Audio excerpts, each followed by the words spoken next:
दोस्तों आज इस वीडियो में हम लोग जानेंगे भारत के स्पेशल फोर्स एनएसजी यानी कि नेशनल सिक्योरिटी गार्ड के बारे में।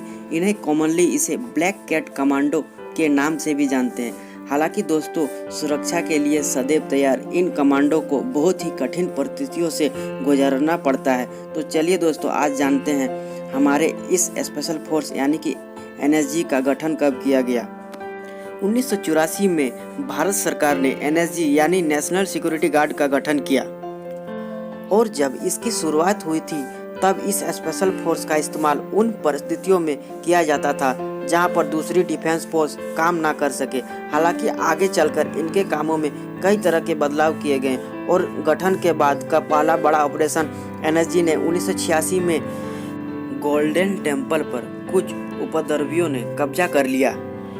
गोल्डन टेम्पल पर कब्जे को खाली कराने के लिए एक ऑपरेशन किया गया और इस ऑपरेशन का नाम दिया गया था ऑपरेशन ब्लैक थंडर। इसमें 300 एनएसजी कमांडो ने 700 आर्मी वालों के साथ मिलकर इस मिशन को अंजाम दिया और इस ऑपरेशन में एक भी आम आदमी की जान नहीं गई और इसके बाद भी एनएसजी कमांडो ने एक से बढ़कर एक सफल ऑपरेशन को अंजाम दिए।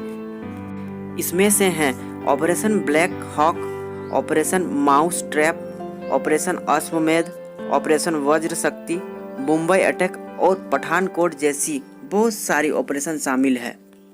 और दोस्तों सभी ऑपरेशनों में देखने को मिली एनएसजी कमांडो की बहादुरी और उसकी सूझबूझ।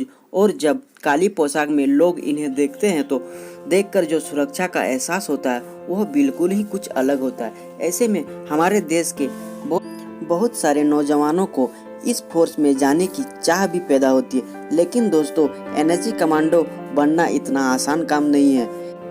इन एनएसजी कमांडो को हरियाणा के मानेसर में बहुत ही कठिन ट्रेनिंग दी जाती है।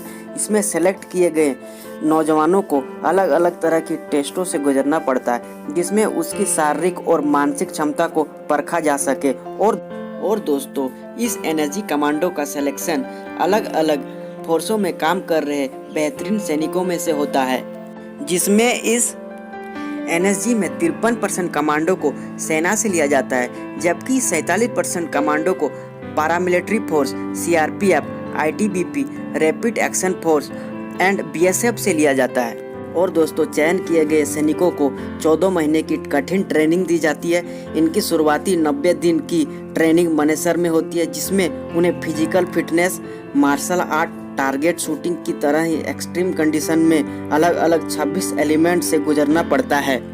और इस 3 महीने की ट्रेनिंग को सफलतापूर्वक कर लेते ही फिर उन्हें 9 महीने के लिए एडवांस ट्रेनिंग दी जाती है। दोस्तों यह एनएसजी कमांडो एशिया की ही नहीं बल्कि यह पूरी दुनिया की सबसे स्पेशल फोर्सों में से एक मानी जाती है। एनएसजी के हेड को डायरेक्टर जनरल कहते हैं। और दोस्तों अच्छी तरह से एक्शन लेने के लिए इन्हें 2 भागों में बांट दिया गया। पहला एसएजी यानी स्पेशल एक्शन ग्रुप और दूसरा एसआरजी स्पेशल रेंजर ग्रुप।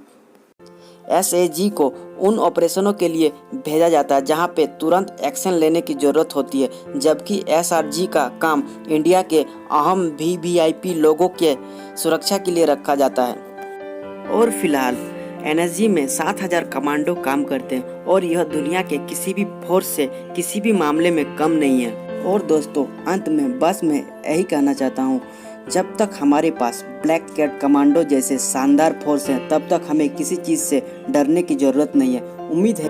उम्मीद है कि आपको यह एनएसजी कमांडो की कहानी ज़रूर अच्छी लगी होगी। आपका कीमती वक्त देने के लिए बहुत बहुत धन्यवाद।